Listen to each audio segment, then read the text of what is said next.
ពីតូទៅរៀនគ្មានលុយច្រើនទេតែមានពុកម៉ែដុំកូនដោយកង់កាញ់ចាស់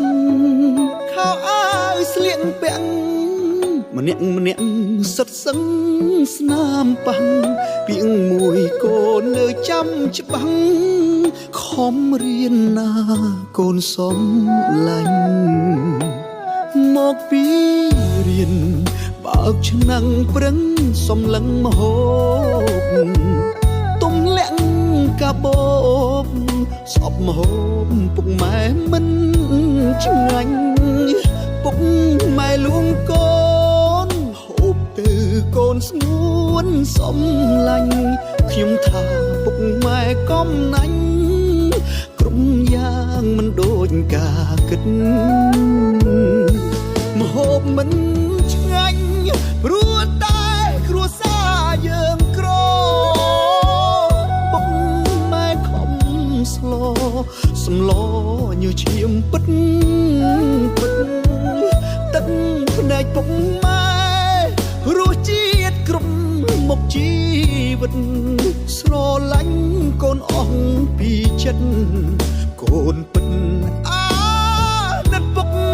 ម៉ែហត់មិនមាត់ខំចិញ្ចឹមកូនយកកាយធ្វើក្បូនឲ្យកូនឆ្លងទុកហោហើយកូនបានពងពុងក៏ព្រមសំឡនាងដែរកូនសូមអរគុណពុកម៉ែមើលថែកូនបានល្អ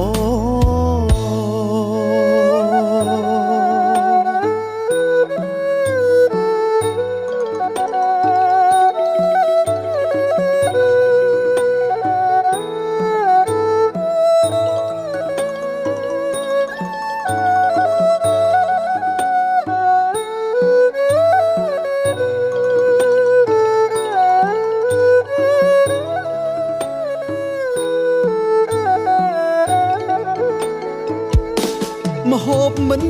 ឆ្ងាញ់ព្រោះតែគ្រួសារយើងក្រពុកម៉ែខំស្លសម្លញើឈាមពិតទឹកភ្នែកពុកម៉ែរសជាតិគ្រប់មុខជីវិតស្រឡាញ់កូនអងពីចិត្តកូនពិ